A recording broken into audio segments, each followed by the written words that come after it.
We think, just briefly, we think Malaysia is an attractive location for people to come. We have local costs are very low. Language, certainly English is widely spoken. Malaysia, the exchange rate, the weakness of the ringgit, well, it makes Malaysia even cheaper than it was before. I mean, not good for my pocketbook when I travel outside Malaysia, but good for the studio. Now, what I want to highlight next is really the Film in Malaysia Incentive. This is in a way, this is Malaysia's government in promoting essentially a co-production. I mean, the Malaysian government is putting in 30% into your spend without asking for any IP rights or any other distribution. What the Malaysian government is saying is come and make your film in Malaysia, either by yourself or with other productions from elsewhere, and after you spend the money, the Malaysian government will give you 30% back. This is one of the best incentives in the world. It is a cash incentive, not a tax rebate. It is covers film and TV includes game shows. And actually, we did put a website here, but if you go to a website called www.filminmalaysia.com, you'll see much more detail on this incentive. And the good news is that the incentive has been paying out. So Legendary Pictures Black Hat received the incentive. Channel 4, UK Channel 4 did Indian Summers Season 1, and that's already been paid off, and they just wrapped shooting Season 2. So the incentive is working, and we are attracting productions to Malaysia. So the key for Malaysian producers to succeed is to actually get out of the Malaysian market, reach out, work with international productions, and access a much larger market, whether it's Southeast Asia or really the Asia-Pacific region. And what they can do is take advantage of the facilities that the Malaysian government has, the incentive. In addition to that, Malaysian producers have access to grants where they can develop for development. And that gives them the basis for them to reach out to other producers, and producers from overseas should also approach Malaysian producers. We don't produce, but we know of many producers, and certainly one of them, Astro Shaw, has a booth out there, and they produce some good films. So these are people that you can approach and take advantage of what the Malaysian government has provided in terms of facilities and incentive to co-produce. I think Malaysia, as I mentioned, the Malaysian producers are realizing the limitations of the Malaysian market. So we've seen expansion in co-production in 3 different areas.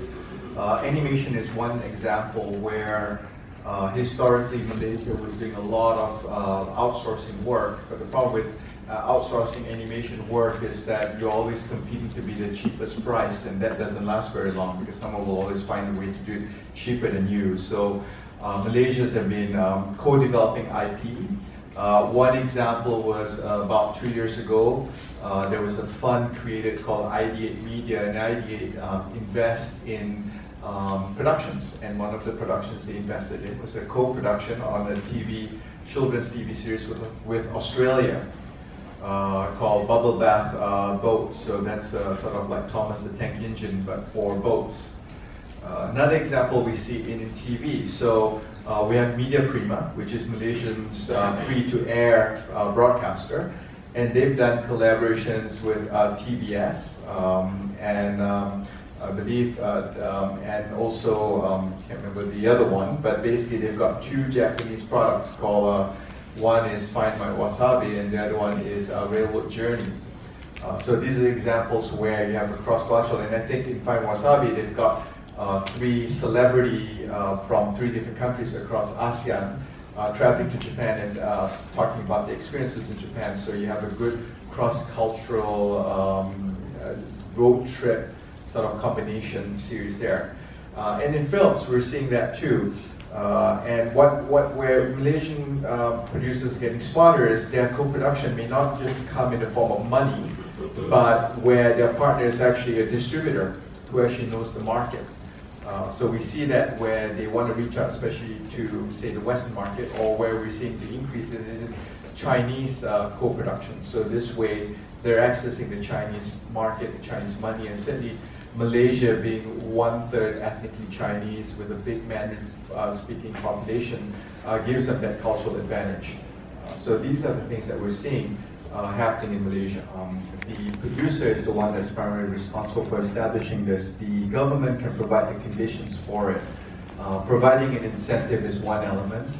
Funding is the other. The other one is what we've seen is co-production treaties. For example, you know, the UK just signed one with, I think, China. China and Korea's co-production treaty has resulted in many Korean producers coming to China to shoot in China. Singapore had one with Australia that resulted in a film there. India and China. So these things, I think, provide the environment to facilitate co-productions. Markets such as this, TIFCOM, Hong Kong Film Mart, provide the environment for producers to go out there and meet other producers to come up together with the story that will work. And I think the continuous education, so for example, what Malaysia has done is we've invited filmmakers, experienced producers, you know, people in the industry, script writers, to expose the local producers and creative talent to what is the market out there, how do you meet people, what do you present to people, what is the story that works, how to pitch. These are all the key elements that need to happen together to make successful co-productions. Thank you.